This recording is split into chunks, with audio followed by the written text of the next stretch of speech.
नमस्कार दोस्तों, आप सबका स्वागत है आपके अपने यूट्यूब चैनल आनंद सर प्रोफेशनल एकेडमी में। आज हम बात करेंगे नए अग्निपथ योजना के बारे में। आपके मन में इस योजना को लेकर बहुत सारे सवाल होंगे, तो आइए जानते हैं क्या है यह अग्निपथ योजना, कौन इसका लाभ ले सकता है और इसके क्या क्या लाभ हैं। सबसे पहले आपको ये बता दूं, अग्निपथ योजना केंद्र सरकार के किसी मंत्रालय द्वारा नहीं बल्कि सेना के मानव संसाधन विभाग द्वारा बनाई गई है। इस योजना का मुख्य लक्ष्य तीनों सेनाओं में युवाओं को जोड़ना और उन्हें भविष्य के लिए कुशल नागरिक बनाना है। इन्हें इस योजना के तहत अग्निवीर कहा जाएगा। अपने रक्षा मंत्री राजनाथ सिंह जी ने कहा है, अग्निपथ योजना के जरिए सेना को यूथफुल बनाया जाएगा। तो आइए देखते हैं इसका क्या लाभ है और किसको मिलेगा। तो हर एक युवा जिसकी उम्र 17.5 साल से लेकर 21 साल तक है, वह इस योजना का लाभ उठा सकता है।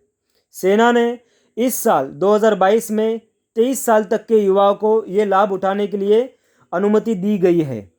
तो अब देखते हैं कि अग्निपथ योजना क्या है। यह एक 4 साल का प्रशिक्षण एवं सेना में सेवा करने का अवसर प्रदान करने वाली योजना है।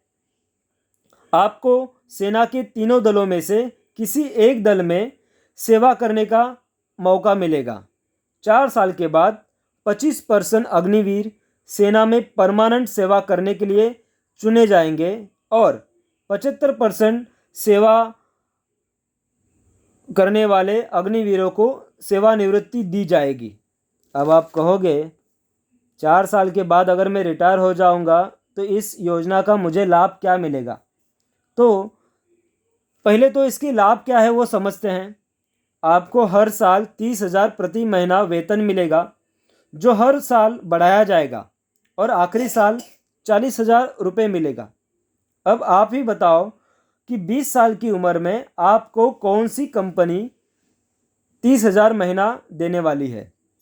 दूसरा, सेवानिवृत्त होने पर आपको 11,71,000 की सेवानिवृत्त राशि के रूप में दी जाएगी। इसका मतलब यह है, अगर मैं 18 साल की उम्र में सेवा में भर्ती होता हूँ तो 4 साल के बाद यानी कि 22 साल की उम्र में मेरे पास 32 लाख रुपए तक की राशि जमा हो जाएगी। और एक बात कि जैसे अगर मैं परमानेंट सेवा करने के लिए चुना जाता हूँ तो मुझे सेना की जो सुविधाएं मिलती है एक सैनिक को, वो सारी सुविधाएं मुझे भी मिलेगी।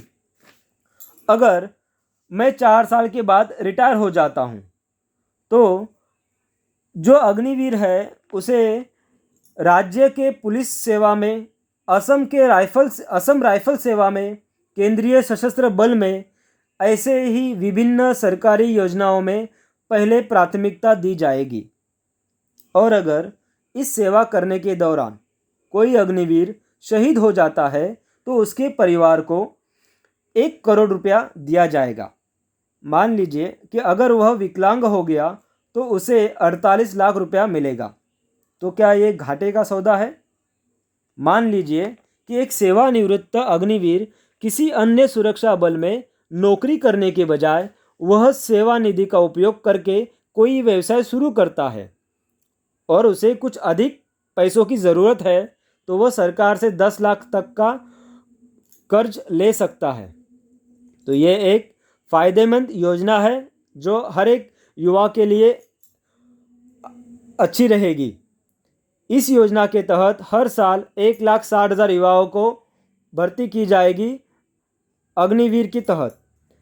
इस तरह के अग्निपथ 4 साल की रोजगार गारंटी नहीं है, बल्कि 4 साल की भर्ती परीक्षा है, जिसमें खारिज होने वाले भी बहुत कम उम्र में, मतलब 25 साल की उम्र में भी 30 से 35 लाख रुपए कमाएंगे। अब हम ये देखेंगे कि भारतीय सेना ने यह फैसला क्यों लिया, तो उनका क्या मकसद है। उन्हें सेना की औसतन उम्र 32 से घटाकर 26 साल करना है। यह योजना सेना ने पिछले 1.5 साल से तैयार रखी है, पर अब इस योजना का विरोध क्यों किया जा रहा है? क्योंकि कई लोगों ने योजना को समझे बिना ही अफवाहों पर विश्वास कर लिया है। उदाहरण के तौर पर कि सेना में परमानेंट नौकरी नहीं मिलेगी, पेंशन बंद हो जाएगा, वेतन का भुगतान नहीं होगा, सेवानिवृत्ति निधि बंद हो जाएगा। तो मैं आपको एक बताना चाहता हूँ कि सेना में सेवा देना या नौकरी करना, उसका मतलब नौकरी नहीं है, वो राष्ट्र के प्रति आपका सेवा भाव है। आप अगर उसे नौकरी समझते हो, ये गलत है। आपको उसे राष्ट्र सेवा समझनी चाहिए। आप यह चार्ट देखिए, आपको आपके 4 साल के करियर में हर साल कितना पैसा मिलने वाला है और जब आप रिटायर हो जाएंगे तब आपको कितना पैसा मिलेगा। ठीक है, ऐसे ही मज़ेदार टिप्स और बातों के लिए लाइक करेंगे, शेयर करेंगे और सब्सक्राइब करेंगे आपके चैनल आनंद सर प्रोफेशनल एकेडमी को।